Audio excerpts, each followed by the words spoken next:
semester. So I'll just introduce this problem. We will come back to this at the end of the class, at the end of this presentation. A thief uses a can of sand. We're looking at problem 113. A thief uses a can of sand to replace a solid gold cylinder that sits on a weight-sensitive alarmed pedestal. The can of sand and the gold cylinder have exactly the same dimensions. So if we look at this, they give us the dimensions. This is an example of dimensional analysis if you're guessing or figuring out what we're about to do. Dimensional analysis in terms of length. So length is 22 centimeters, radius is 3.8 centimeters. Calculate the mass of each cylinder. Ignore the mass of the can itself. So we're looking at the mass of the cylinder, given that we have the density of the gold and we have the density of the sand. Then they also ask this question: did the thief set off the alarm? Explain. So let's read this problem one more time and then we'll come back to it at the end of this presentation. A thief uses a can of sand to replace a solid gold cylinder that sits on a weight-sensitive alarmed pedestal. The can of sand and the gold cylinder have exactly the same dimensions. Length is 22 centimeters, radius is 3.8 centimeters. Calculate the mass of each cylinder. Ignore the mass of the can itself. Density of gold is 9.3 grams per cubic centimeter. Density of sand is 3.00 grams per cubic centimeters. Did the thief set off the alarm? Explain. So just keep that problem in your mind. You could let's let it loom around in your mind, and let's begin the lecture for today.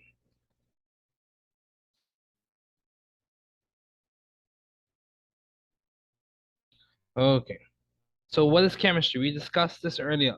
Chemistry is basically the science of substantial change. And you look at those change in terms of different units, the compositional units, whether it be atoms, electrons, quarks, whatever the case may be. We look at the change of the substance in its terms of its compositional units, or in terms of the macroscopic object itself. What is matter? Matter is anything that has mass and takes up space or has a definite volume. Um, what are the properties of matter? Matter's properties, they depend on the physical state of that matter that we're looking at, whether it be solid, liquid, gas, or plasma. What are some units of measurement?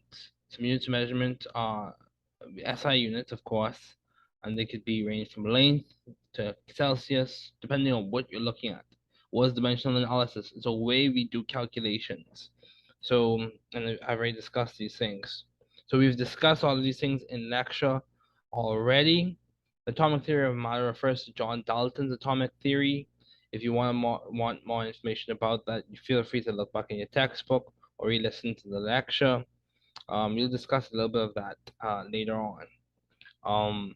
Discovery of atomic structure, the big players who were in that or who functioned in that were J.J. Thomson. He gives us an idea of the electron. Ernest Rutherford told us all of the charges posit, and all the positive charges posit in the nucleus. And also, we had Ernest Rutherford, J.J. Thomson, and James Chadwick who gave us an idea of his work led to the discovery of the proton. Now, the modern view of atomic structure came from players such as Bohr. Bohr, his work was further extended, when he was like the first relay runner, if you were to think of this as a race. Bohr, and there were other scientists who came behind and gave us further insight into atomic structure, including those who I just previously mentioned. Atomic weights. Now we get these things, get these values from the periodic table. Atomic weights, we get that information from the periodic table. The periodic table, that's a system of elements or a group of elements arranged based on their atomic numbers, and we get an understanding of that, or we understand what the periodic table is saying through the use of looking at the atomic numbers, looking at the mass numbers, knowing which group is which. So, for example, knowing which group is which, there we go, we get it. And we look at that in the next slide. Molecules and molecular compounds. So this is something, a nuance I want to make sure I explain well. A molecule is anything that has more than one atom. A substance that has more than one atom. A compound is different from a molecule, or it's a type of molecule in that you have two atoms, but they're different. Molecule, you just have two atoms, more than one atom. compound, you have more than one atom, and those atoms are different. So that's different. Remember that. Ions and ionic compounds. So ions, you could range from cations to anions. Cations have lost an electron or several electrons and have a positive charge.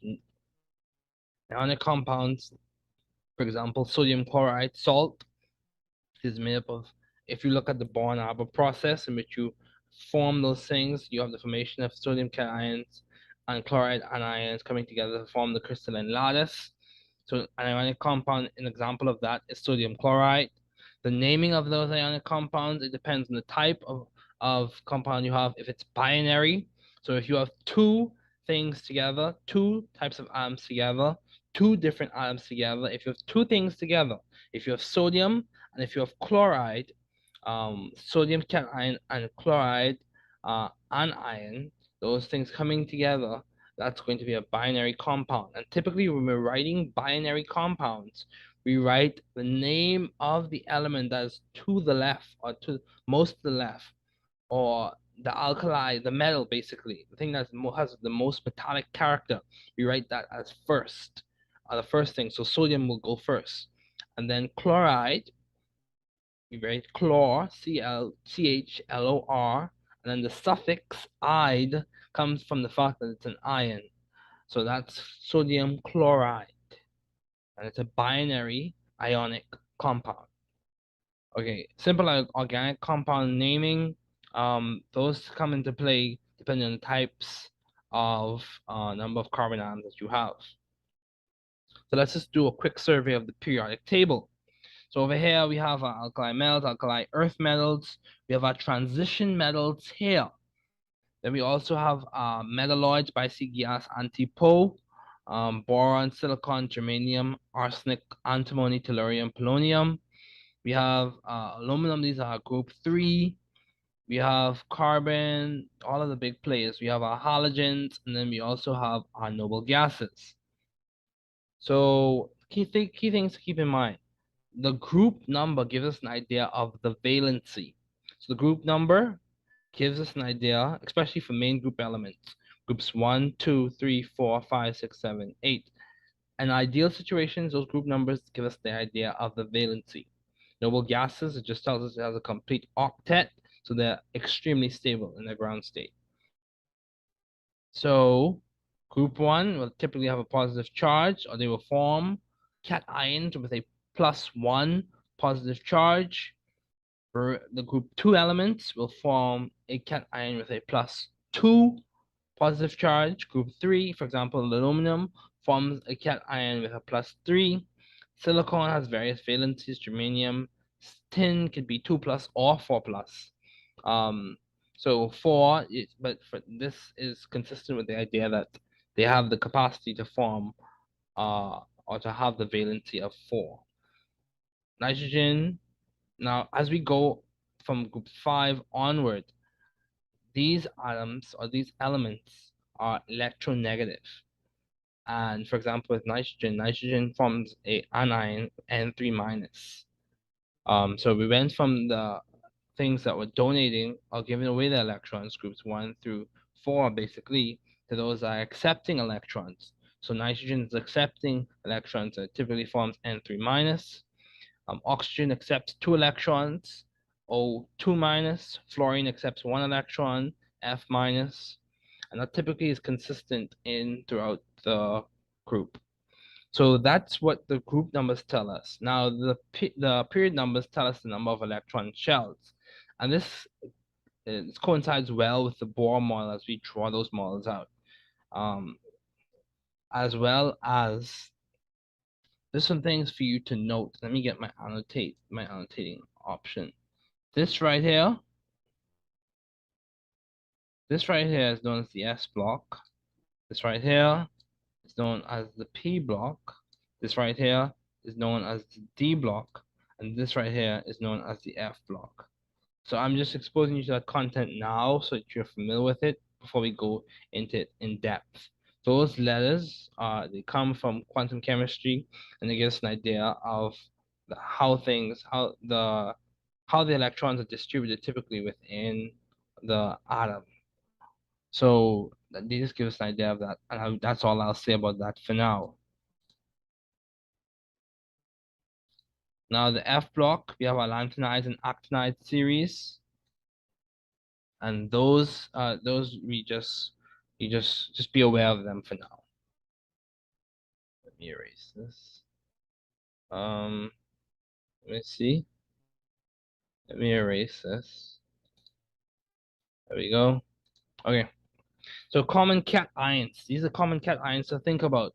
Hydrogen typically forms a positive one cation, and that's consistent with what we see in the periodic table. So, yeah.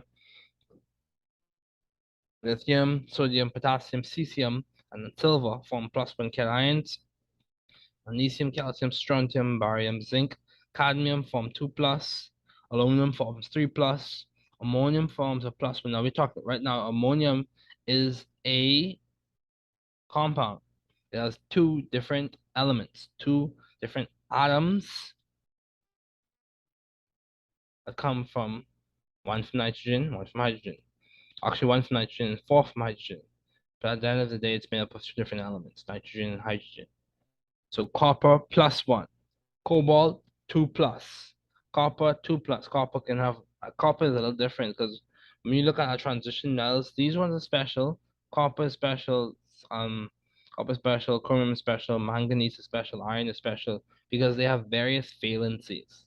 So if you're familiar with what you did in BGCSE chemistry or earlier chemistry in which you would discuss something as ferrous hydroxide or ferric hydroxide, ferrous +1, ferric +2. So those things you want to keep in mind. Those things you want to keep in mind. Copper, cuprous 1, cupric 2. Just want to keep those things in mind. Okay. So you have your mercurous. These are just classic examples of what I'm saying. It's important to be well versed in this language, so as we progress throughout the semester, you're aware of what I'm talking about. So as we continue on, we see that we have hydride. Yes, in this case, you have a hydrogen that has a negative charge. That's just an example of how things are not set in stone, how hydrides form. You typically see hydrides forming or hydrides being released when you have a basic reaction, or some type of nucleophile. So fluorides, chlorides, bromide, iodide, all of those anions, they gained electron density. Um, Oxides, peroxides, sulfides, all of these gain 2 electrons. Nitrite, this is consistent with what I said, gain 3 electrons. Acetate, chlorate, perchlorate. Now these right here, chlorate, perchlorate, nitrate, and permanganate. These are an example of what we call polyatomic anions. If you listen to the name poly, more than one, atomic, more than one atom, ions, and that's what these are. Same thing with carbonate, chromate, dichromate, sulfate, phosphate. All of these, from this chlorate to phosphate, all of these are an example of polyatomic anions. Okay, so we discussed the naming of those things already. So these things we have discussed, the postulates of Dalton's atomic theory, we have discussed that already. Key experiments, we discussed that. Describe the structure of the atom, we discussed that. The electric charge, we discussed that. The chemical symbols, subatomic composition, that's a fundamental concept we will discuss. Atomic weights, we'll discuss that. Describe how elements are organized. These are all key skills that your book requires you to know. So if you look in the textbook that I recommended that you buy, that's a required textbook for this class. I sent you a link of in the email. These are skills that you will see. Distinguish between molecular and ionic substances in terms of their composition. We've done that. Distinguish between empirical formulas and molecular formulas. So empirical formulas, this is something we will discuss. Empirical formulas is the simplest representation of a chemical formula. Molecular formulas is just a general representation or the representation that you first get. Empirical is the simplest form of the chemical formula. Describe how molecular formulas and structural formulas are used to represent the compositions of molecules. Structural formulas show you the shape, give you an idea of the molecule's geometry. Molecular formulas just give you an idea of what element it's made up of. Explain how ions are formed by the gain or loss of electrons, and be able to use the periodic table to predict the charges of ions. Explained already. All these things we will get to or we have already discussed. Now, balancing chemical equations. Now, this is a fundamental idea. I need you to go back and review that. If you don't remember how to balance chemical equations, I need you to go back and review that. That's going to be very important when we start discussing thermochemistry. Balancing chemical equations means you have the same number of elements on both sides of the arrow. Same number of element A and same number of element A on the reactant side, same number of element A on the product side. And what I mean by same number, same moles, same stoichiometric coefficient, same thing on the reactant side and same thing on the product side. It's consistent. If you don't remember it, go back and review it. Calculate molecular weights. That comes when you do your periodic table. Also, you can calculate molecular weights from percentage of relative atomic mass. You can calculate that from abundances and things like that.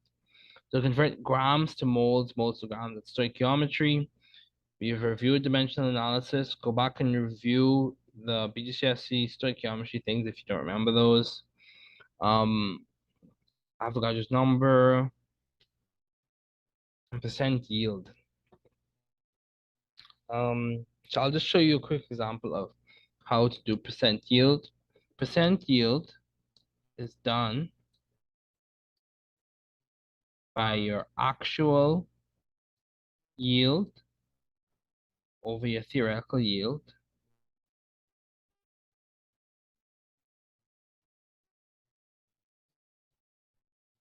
times 100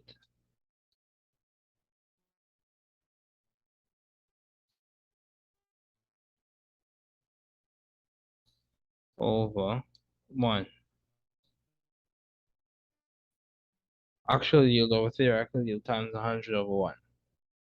Now, your actual yield is the value that you get or you obtain in your experiment. The theoretical yield is the value that you calculate using dimensional analysis from the value, or the number of moles of the element that is the limiting reagent. Let me draw that back. So you have in your reaction a element or a molecule or a compound that will be consumed first. We'll run out of that one first. And that limits the reaction because it determines how much product you can make. So when you determine which element or which molecule or which compound is the limiting reagent, you use that value of that element and you calculate how much product you have as possible from the reaction. And that is your theoretical yield. In theory, that's what you should get.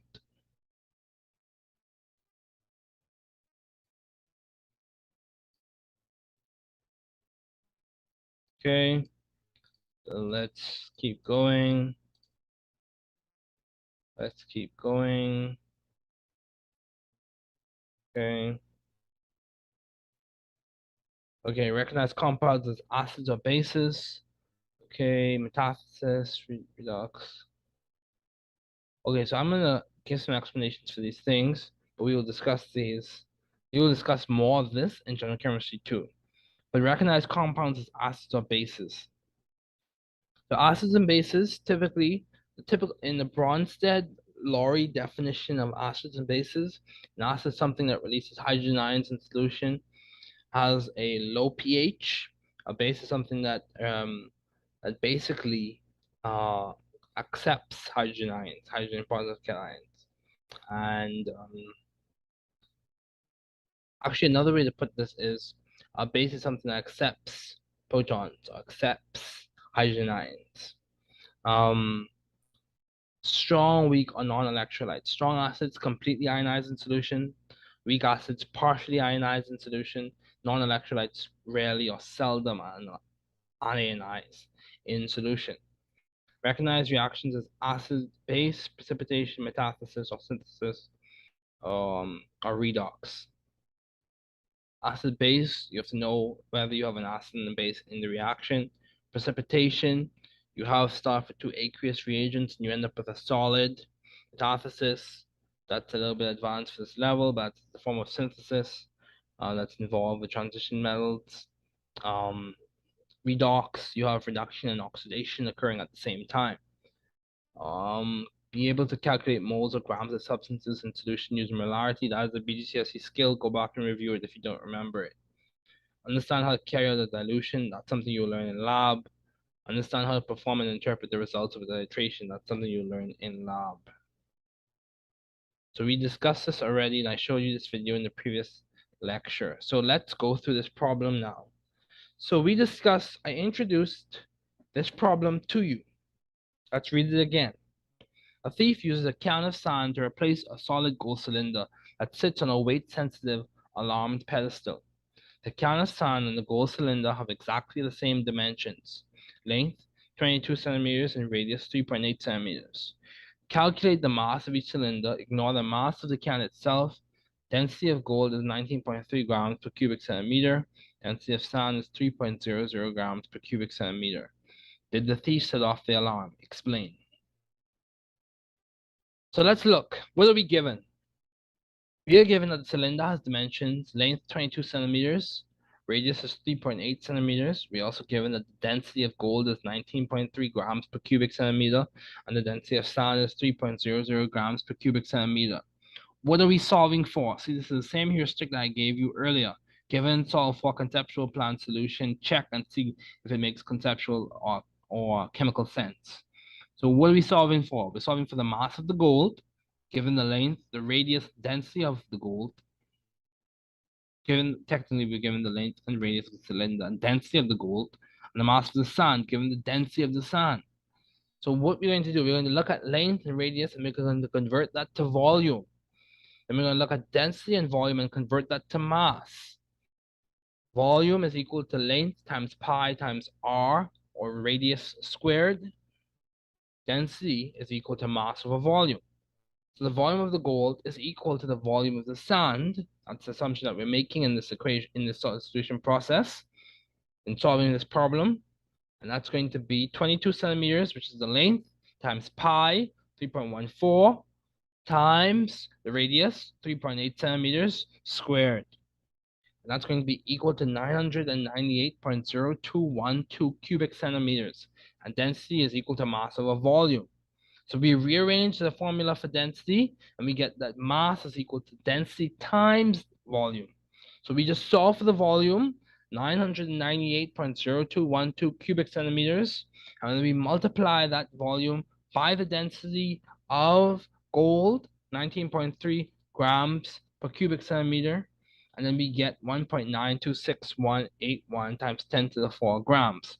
Or we do it to two sig figs, two significant figures, 1.9 times 10 to the 4 grams. The units are correct. The magnitude of the answer seems correct, considering the value of the density is approximately 20 grams per cubic centimeters. Two sig figs, two significant figures, are allowed to reflect significant figures in 22 cubic centimeters and 3.8 cubic centimeters. Typically, we truncate the non-significant digits because the first non-significant digit is a 2. So given the values that we're given, all of our values have two sig figs, or we typically, actually that's 3, but we typically give our answer according to the value that has the lowest number of significant figures. So if we look at the values, and one of them has two sig figs, three sig figs, and then two sig figs, so we give our value two sig figs because of that. Okay, now let's look at the mass of the sand. We have the volume now. Now we multiply it by the density. We did the same thing we did to determine the mass of gold. We do to determine the mass of the sand. So 3.00 grams per cubic centimeter times 998.0212 cubic centimeters equals 2.99406 times 10 to the 3 grams. And that's equal to 3.0 times 10 to the 3 grams. The units are correct. The magnitude of the answer seems correct, considering the value of the density is 3 grams per cubic centimeter. This number is much lower than the gold mass. Two significant figures are allowed to reflect the significant figures in 22 and 3.8, which is exactly what I said. Round the last digit up because the first non-significant digit is a 9. So comparing the two values, now 1.9 times 10 to the 4 and 3.0 times 10 to the 3 shows a difference in rate of almost a factor of 10. This difference should be enough to trip up the alarm and alert the authorities to the presence of the thief. So from these calculations, we could theoretically reason out or rationalize whether the thief set off the alarm. Power of chemistry. Keep that in mind. All the best this semester we ahead to help you grow and build intellectual capacity. So let's keep going.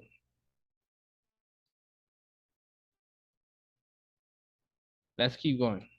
So I'm going to go through, I'm going to help you out, and I'm going to go through some BGCSE chemistry concepts. I'm going to go through, I went through the curriculum and I designed another resource for you, resource that can be helpful for you, and we're going to go through this. Okay. Okay. Beautiful mode. Mode. There we go. So we discussed what chemistry is. It's a scientist change that can occur in the context and on the scale of substantial change of quarks, subatomic particles, or atoms. Now we're just going. This is a recap of BGCSE chemistry. I want you to be aware of what's going on in the class. So I'm going to give you a little bit of review of BGCSE chemistry during this lecture this morning. So focusing on BGCSE chemistry, there is organic chemistry, biochemistry, physical chemistry, and theoretical chemistry. And theoretical chemistry is basically all of those chemistry not in a nutshell. We just do a surface level view of those things. So it's very basic chemistry. So organic chemistry is a study of hydrocarbons, focusing on their reactivity, structure, mechanism, and the theories associated with those reactions.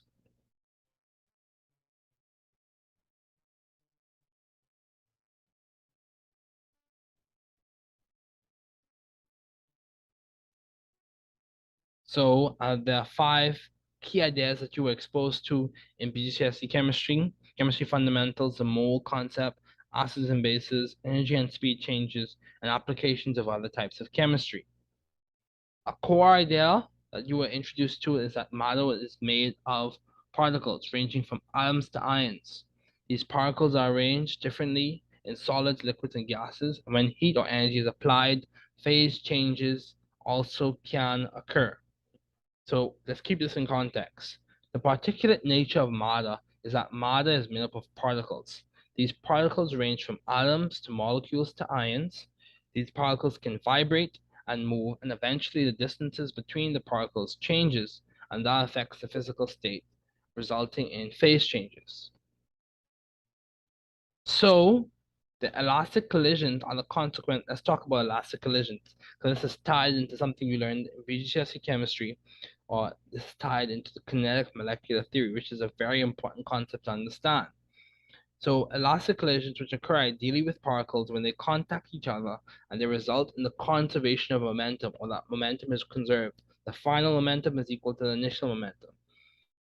It's almost like two good basketballs hitting each other. The elastic collisions are the consequence of applied stress or energetic transfer from or between particles. Elastic collisions occur ideally between particles, and this is a consequence of kinetic molecular theory.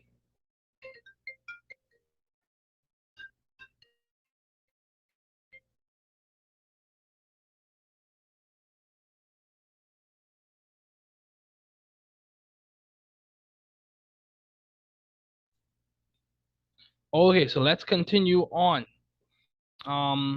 With that in mind, let's talk about temperature. Temperature can be expressed as the average kinetic energy of a group of particles, atoms, molecules, or ions at a physical state.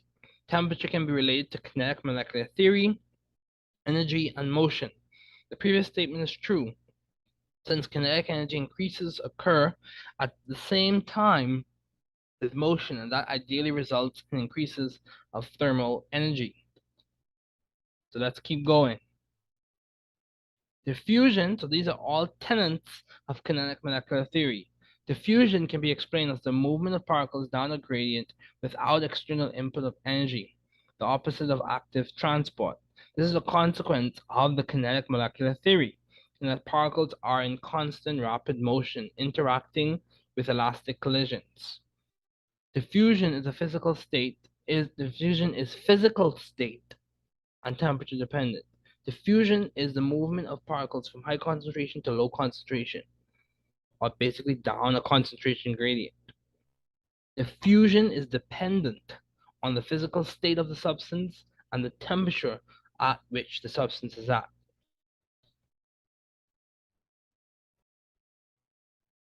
Okay.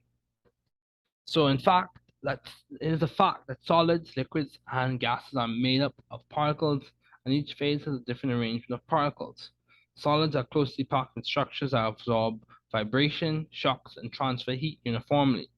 However, a liquid has more interparticle distance that allows for movement and transfer of energy. These are ideal situations. Also, gases have far greater distances between their particles. Phase changes that are with the physical states occur with the bonding arrangements of the substance. Phase changes, one more time, the phase changes that occur, uh, they occur while the bonding arrangements of the substance remain the same. So when you have a phase change, no intramolecular bonding has changed. Intermolecular bonding may have changed, but intramolecular bonding has not changed. Melting points and freezing points are pressure dependent and occur at a specific temperature and a specific pressure. Liquefaction and condensation are both phase transitions that occur between gas and liquid states. However, liquefaction involves direct transition from a gas to a liquid. However, condensation involves transition of a gas to a liquid or a vapor to a liquid. So condensation is like a wider reaching term. So we discussed these already. Now let's discuss some of these key players, big players in atomic theory. There were several key players in the development of atomic theory. First was Democritus. He provided the ideas associated with the substances being composed of atoms, and these ideas originated with Leucippus. Second was Dalton. He provided the historical and descriptive framework for atomism, noting ideas mentioned earlier. Add to this were Boltzmann, who provided a probability. Boltzmann, who provided probability framework for atomic kinetic energy. His work ultimately helped establish the relationship between kinetic energy and temperature, which relates as the average kinetic energy.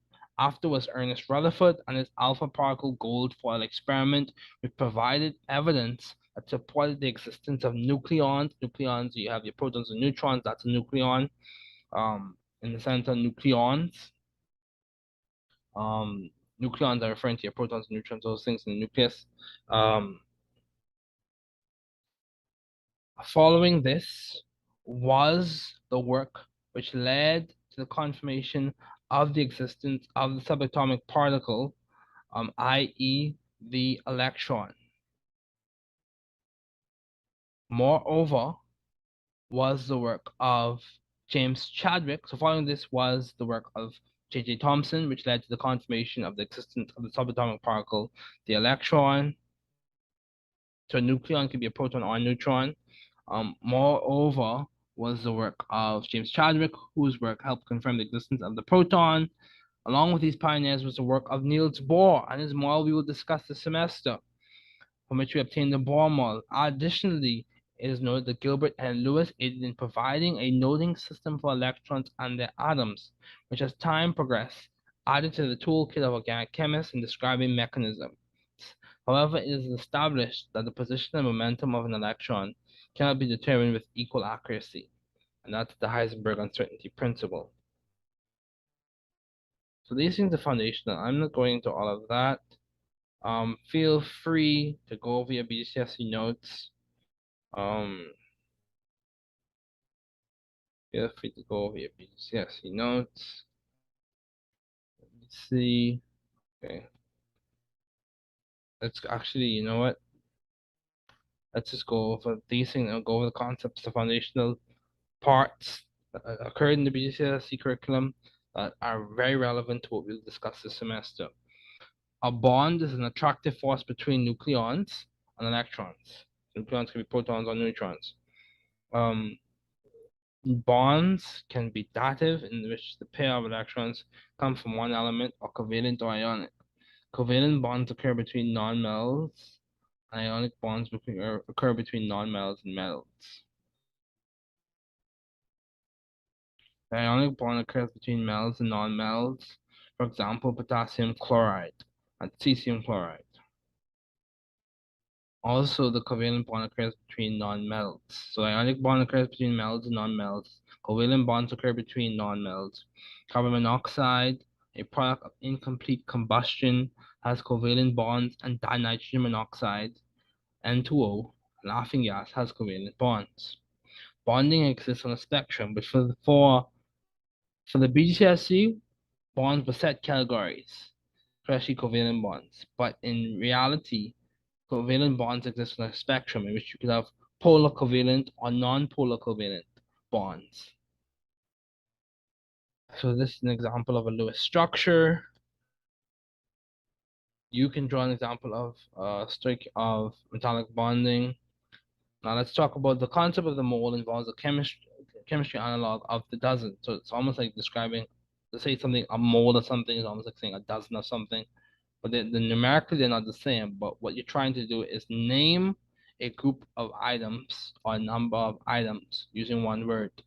So a mole means you have 6.02 times 10 to the 23 somethings, or particles, or atoms, or whatever the unit that you're looking at, unit of substance that you're looking at. This is typically how you did your stoichiometry calculations. Given mass of reactant over 1 times 1 molar of over the mass of the element times the molar ratio times elemental mass of product over 1, and then you get your mass of your product. Molar mass is the mass of 1 mole of a compound. It is important since it is used in dimensional analysis and stoichiometric calculations. Also, the empirical formula is the simplest representation of a molecule or compound, and the molecular formula is a common representation of a molecule. Given mass times 1 mole over molar mass gives you the designated number of moles. The number of moles, designated number of moles over the lowest number of moles equals empirical formula. Molecular formula is given mass over empirical formula mass, and that gives you a scale factor. The scale factor times the empirical formula gives you your molecular formula. It's important to remember that 1 mole of a gas is RTP versus STP. RTP 24 liters per mole. That's standard. That's the standard RTP, room temperature and pressure, in which you have 20. This is the volume a gas occupies. An RTP 24 liters per mole. Temperature is going to be 0 degrees Celsius. Pressure is going to be 1 atmosphere. Standard temperature is 25 degrees Celsius. Standard pressure 1 atmosphere, and standard temperature and pressure, the gas occupies 22.4 liters per mole in terms of volume. Okay, so Dmitry Mendeleev, what did he do? He helped organize the table, and from this organization of the table of elements, he organized it into periods. We know that the period number refers to the number of electron shells, and the group number, top of the columns, refers to the valency of the elements in the respective column. Okay, in the table you have 9 big ideas. Group 1 is alkaline metals like lithium. Group 2 is alkaline earth metals like magnesium. The middle section of the table is transition metals, followed by group 3, 4, 5, 6, which they're elements with different properties. Group 7 is halogens like fluorine. Also group 8, also known as group 0, is noble gases. A note on solubility. Now we could go into all of this, but this is not completely relevant to what y'all will be doing this semester, so we will not discuss it. The valency of an element is the amount of electrons an atom will lose, gain, or share in order to become stable and achieve a ground state noble gas configuration. This idea is important because it is the basis of chemical reactivity and it influences the formation of bonds. It is relevant since it is in the periodic table. It can be obtained from the four main group elements and the group number. So when you're writing formulas for ionic compounds or for polyatomic ions or ionic compounds, consider these general rules. Write the symbol, write the valency, exchange the valency for notation purposes, and write the formula with the exchange valency as the subscript. Extra information on naming and radicals. Naming varies depending on the class of compounds. For example, ionic compounds versus organic compound. You also have radicals, which are atoms with unpaired electrons, for example, a chloride radical. We're not going into all of that. That's for organic chemistry, in which you have singlet, doublet, or triplet. We're not talking about that. We're not talking about that type of notation, radical notation. But let's get back to what's relevant to us. You have your conservation laws, and it's important to know those. You have the different definitions, and I hinted at this when I just started introducing acid-base ideas. You have, for the BGCSE, the most common definition was the Arrhenius definition, in which you have a base acid producing hydrogen ions in water and a base producing hydroxide ions in water. However, for many things, even in organic chemistry, we tend to look at the Bronsted-Dory definition, in which an acid produces protons and a base accepts protons. There's also the Lewis definition that you will also look at in organic chemistry, which states that the acid accepts electrons and the base releases electrons. However, as stated earlier, the Arrhenius definitions were used in high school. Bronsted would typically be used in general chemistry, and Lewis definition and Bronsted would be used in organic chemistry. The strength of an acid or base is directly proportional to how much of it ionizes in solution. The strength can be measured using the pH scale, which is a logarithmic scale. Acids tend to have approximately low pH values. Neutral occurs, so low pH values 0 to 6.5. Neutral occurs at 6.9 to 7.5, and basic is from 7.5 to 14. These are approximate ranges. In terms of indicators and neutralization reactions, this stuff, it's relevant, but not relevant to you all this semester. Later on, we will discuss these things. If you take general chemistry 2, you'll discuss this acid-base theory in more detail.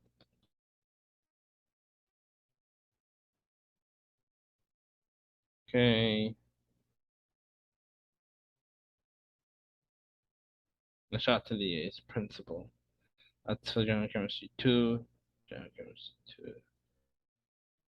Okay. All the things. General chemistry 2. Okay.